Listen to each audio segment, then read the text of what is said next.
What's up, guys? My name is Andy, and this is my podcast. So, we are all extremists now. We are all extremists now. That's what I'm going with. And I base that on the language that has been used repeatedly. And of course, this is nothing new, but it was used repeatedly in an isolated context, specifically associated with Charlie Kirk's assassination, particularly with Charlie Kirk himself. So, excuse me. Basically, what happened after he was assassinated, after he was brutally murdered, the mainstream media's position on this, for the most part, was that this was tragic. It was unfortunate, right? They had all the talking points. They made all of them, right? It's unfortunate. These things should never happen. He didn't deserve this, but he kind of did, right? That's essentially what they're saying. He kind of did because he really brought this upon himself, and he brought this upon himself. Of course, they're not saying that, but it's implied. He brought this upon himself because of his extremist views. He brought this upon himself because he was saying things that instigated this type of behavior. He invoked this type of behavior with all of the hateful vitriol that he was spewing upon people everywhere that he went, by even engaging into conversation with people and showing respect to them. He was being very, very, very hateful. He was speaking in such a way that would invoke such a violent reaction. It's basically their position, because he's an extremist, so very extremist, being extreme in his extremist views type thing. And you go, okay, well, what invoked such rage? What invoked such vitriol? What makes him so extreme? And the thing, and this is really important that we acknowledge this. He was extreme because they want to attach his beliefs and his person to extremism, which, again, that's very, very concerning. So the people that are saying that believe these types of things are radical and extreme and dangerous, and they wouldn't say it, but warrant a certain type of reaction from a certain type of person. Well, what is so extreme? Well, a traditional view of marriage between one man and one woman for life. That's very, very radical and extreme. Not only that, but he had the audacity to declare traditional male and female roles with male headship, men leading in their home and in their families and so on. I don't know that he would go as far as to say that in the state. I'm pretty sure he would say that in the church, but a traditional view of marriage and the family and male headship, particularly in the home, man being the breadwinner, man working hard, man being ambitious, and so on, and having dominion and having lots of babies, building a family, feeding them, training them, teaching the next generation to love God, love their neighbor, and love country. Again, all of that is very, very extreme, so much so that it warrants being murdered. Hard work, that merit, right? That hard work actually pays off. That's very extreme. In patriotism, love for country and love for freedom, small government. Those things are terribly extreme. And most extreme of all was the Christianity that held all of that up. It is the foundational cornerstone bedrock that makes for all of those other things and holds all of those other things upright. It gives all of the other things a spine and enables all of the other things to work. That is very, very, very extreme. Now, you have to understand that when somebody calls all of those things radical and extreme, what they are saying by implication is that which is antithetical to all of those things is normative, right? So just let that settle in. That which is antithetical to traditional marriage is normative. That which is antithetical to traditional male and female roles, that is normative. Traditional family, where you have children raised and loved by their biological mother and father, that being normative. They would say, no. That which is antithetical to that should be normative. Hard work, patriotism, freedom, and Christianity, anything that is antithetical to those things, that should be normative. So much so that those things are radical and extreme and invoke radical reaction and all of those, all the things, right? So they're saying the opposite of that should be normative and actually is normative. So when you see that which is opposed to it, well, then that is, oh man, that's really, really bad stuff. You know, when a husband loves his wife and so on, and works hard to provide for his family and loves his country, whoa, man, that is, that's really at the breaking point type thing. But the more mainstream conservative media, which there really isn't any, Fox News could be considered that, which I think is kind of a joke. Really, I think it's become kind of a joke and has really kind of exposed themselves for the most part. But what they would say, if you believe the narrative, which I really don't, but let's just go with that this kid, this 22-year-old unemployed, gay, tranny, furry, other person that he's with, right? This, all of this stuff. Let's say, carving messages on bullets and using his grandfather's antique rifle to assassinate Charlie Kirk because Kirk is so extreme. What they're saying is this 22-year-old gay tranny furry with a tranny furry. This man, you cannot make this stuff up. This is. If I thought I would be saying that like 10 years ago, like I probably would have laughed at myself, right? But here we are. When you let the inmates run the asylum and you allow depravity to go unchecked, right? Just again, man, guys, evil never corrects itself. It doesn't. And when good men stay silent, evil flourishes and rages like a fire, like wind blowing through a forest fire. That's what happens. So what they are saying is that this kid, okay, back to the 22-year-old unemployed, gay, tranny, furry, all that, they're saying that he was radicalized, right? That's the narrative, that he was radicalized over the past year, kind of fell off the map. Nobody knew what he was doing. There's no evidence of anything, but he was so radicalized while being radicalized. Here's the implication of that, okay? The implication of that is that he became radicalized to, like, something happened to him where he was willing to commit murder, and it was the willingness to commit murder based on his views, particular views on things, that stood antithetical to Kirk's. That's what made him radical.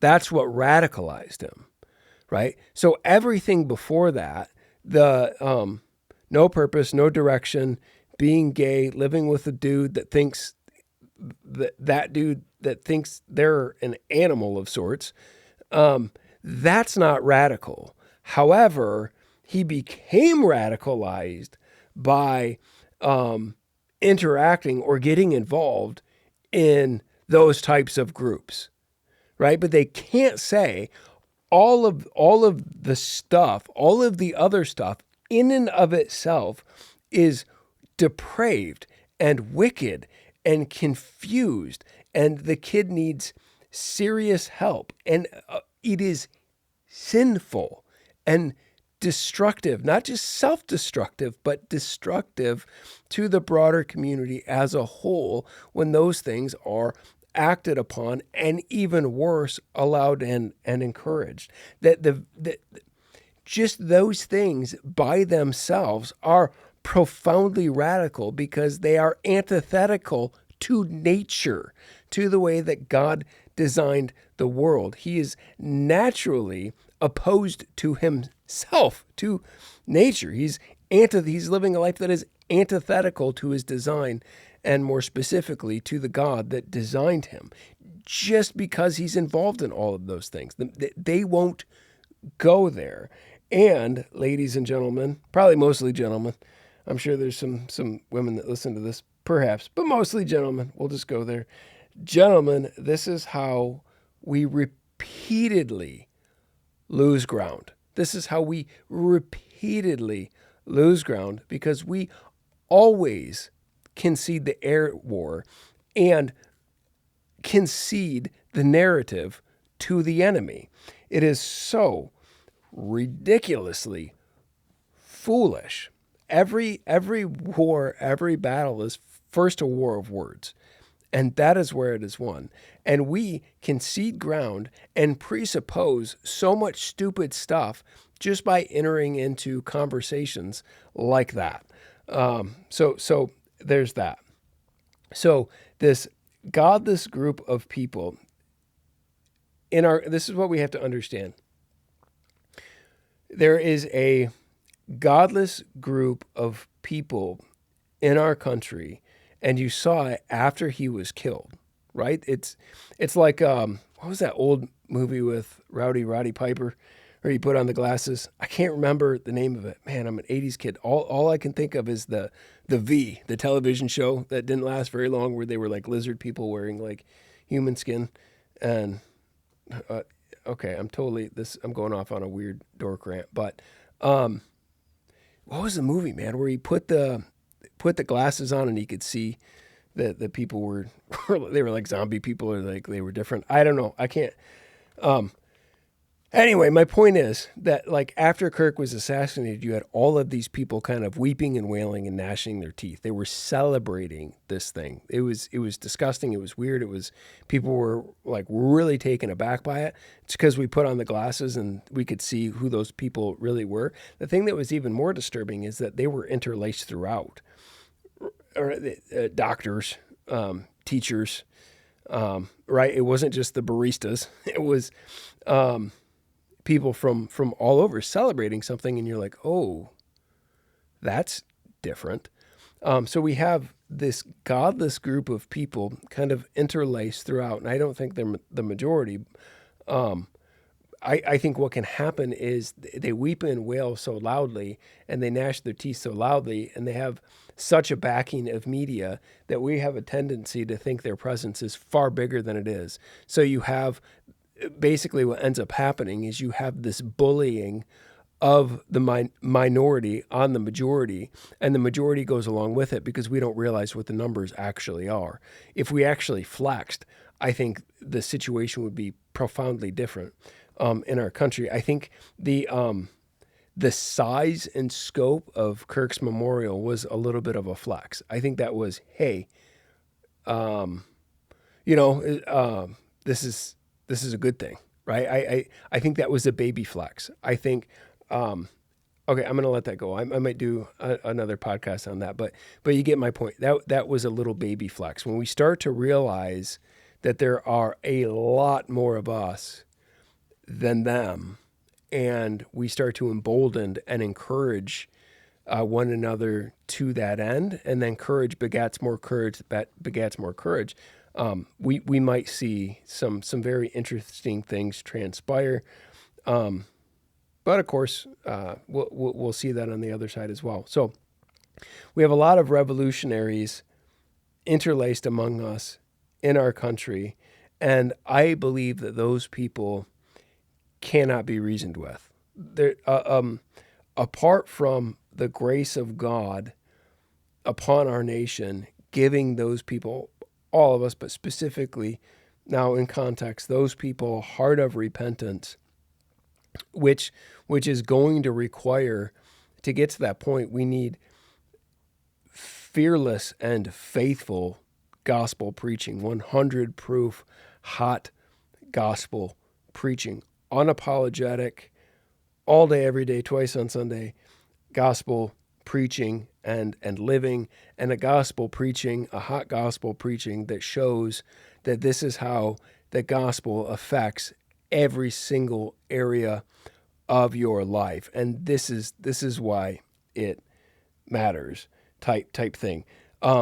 Apart from that, and apart from repentance in these people's lives, it doesn't end well, because they are dangerous, they are violent, they're growing increasingly so, and I believe they're demonic. There's a demonic aspect to this. Satan is a god of lies, disorder, disruption, disunity, chaos, ultimately death. Right? So that's what you're dealing with when you see this type of stuff. And I think that's why there was a sense of how do I say this? Almost, it was when Kirk was assassinated, it was revelatory for a lot of people. They saw evil and they saw good. Both were manifested in differing ways. And when you come to terms with that type of spiritual reality, it feels like you got punched in the gut, in sometimes in a really good way, right?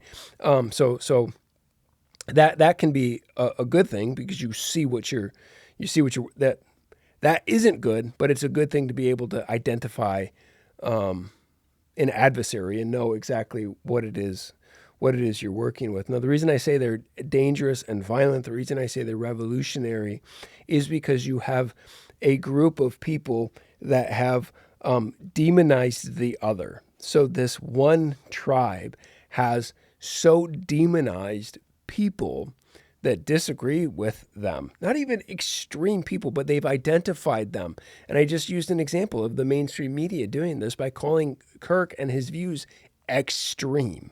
Now, the demonization of the other, they're extremists, they're fascists, they're white supremacists, they're Christian nationalists, they're Nazis, they're Hitler, and on and on and on. We've all heard it. We've all heard it ad infinitum, right? It go, and they are relentless in it. And part of me thinks, oh, they're idiots, right? This is they have not justified any of those claims and showed any consistency between the title being used and between what that person believes or groups believe. They're just using it as a boogeyman.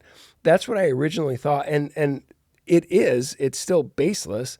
However, in doing that, I'm realizing that in doing that, what is happening, the long-term effect of doing that, creates a group of people that is dehumanized, because these people believe this, and because that thing that we've just identified is so bad that those people are so bad.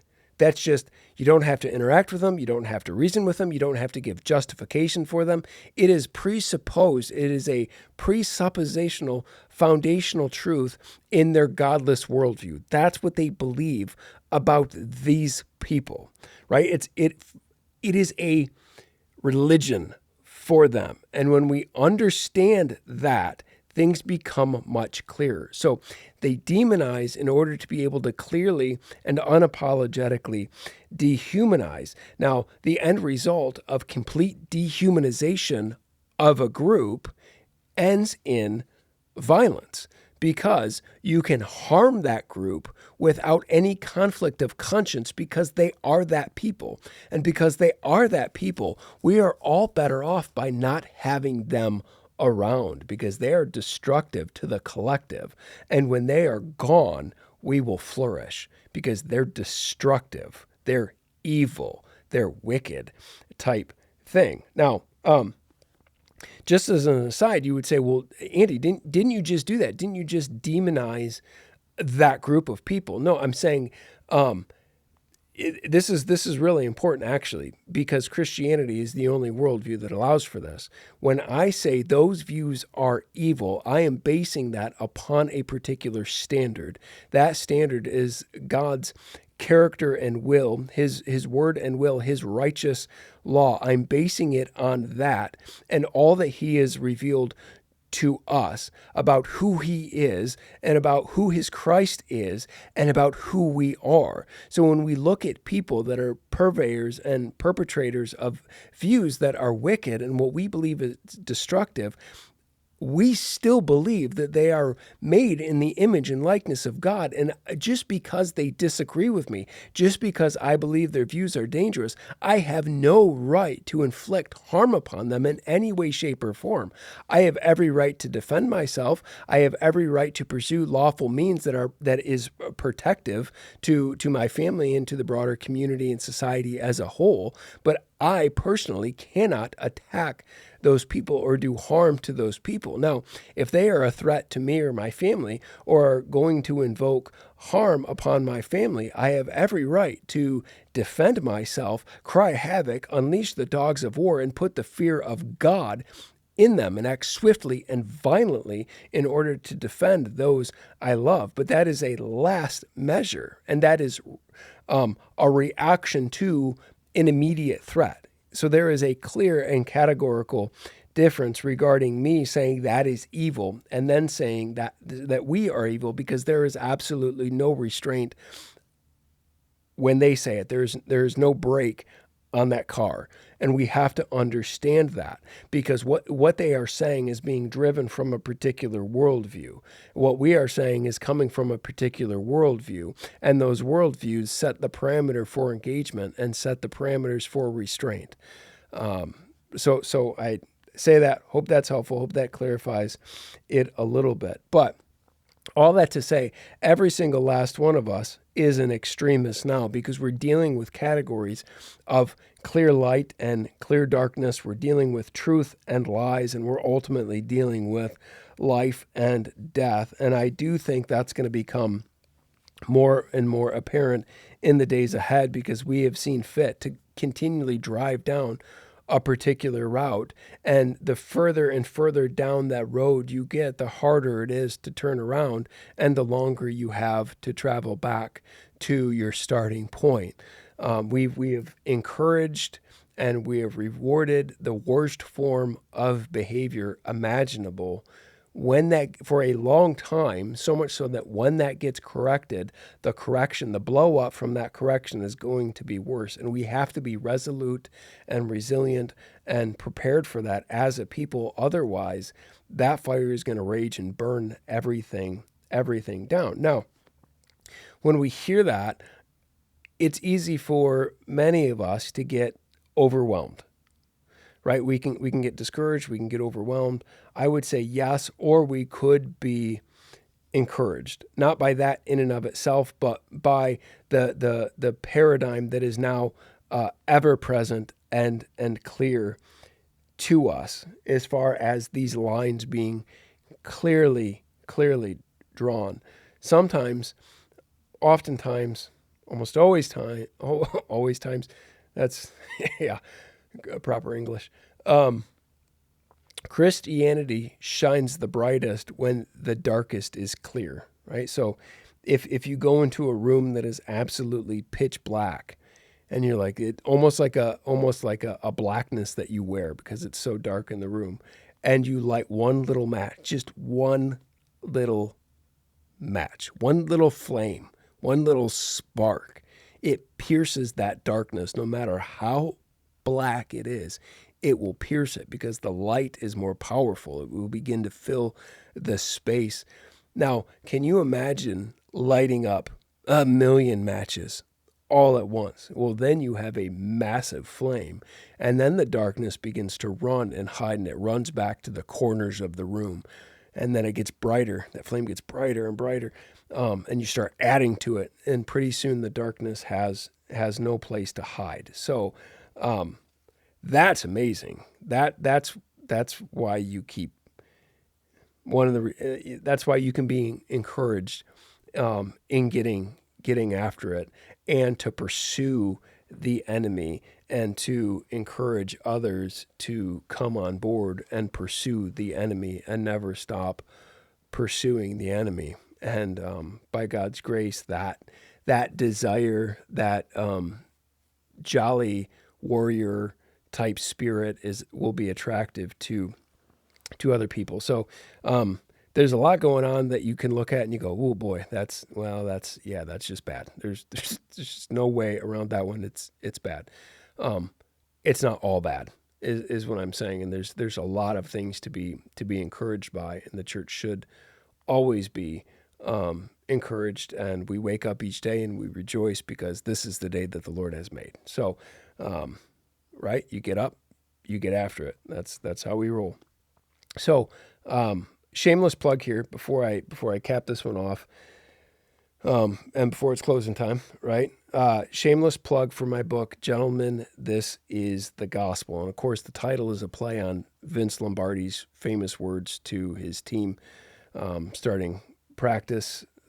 Gentlemen, this is the football. Gentlemen, this is the gospel. It's a call to basics. It's a call to fundamentals. It's essentially a call for men, the anatomically correct kind, right? Like the old school, gruff, rugged Vince Lombardi kind, like that kind of man to stand up in the church, to hold up an old, well-worn leather Bible, to say, gentlemen, this is the gospel, and to unapologetically preach it and to take it and just smash mouth style run that thing down the field. I'm going to grab this ball. I'm going to put my head down. I got my team with me. We're putting our heads down, and we are going to run over you.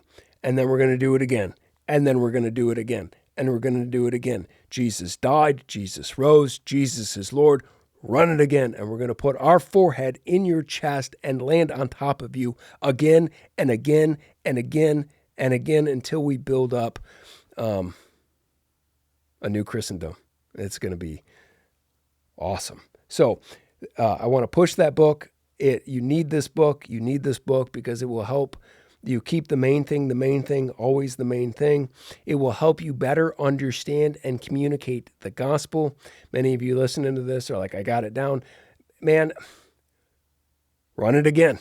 Run it again. Run it again. Right? We should never tire of it, right? I have to pray every single day, Lord, make me a better communicator of the gospel because I want to communicate it better. And I wrote this book because I want to help guys do that. And I think this book will help you do that. And I think actually you're going to have a lot of fun reading it. It's encouraging. It's motivating. It's inspiring. It's a little book. It's a ton of fun. It's only $12.99 on Amazon. So I would encourage you to grab a copy and grab a copy for a friend. It's perfect for group studies as well. And I would strongly encourage you to run out and to grab that book. So that is all I got for you today. Have a good day. If you like this video, make sure to subscribe to our channel and follow us on social media and all the places.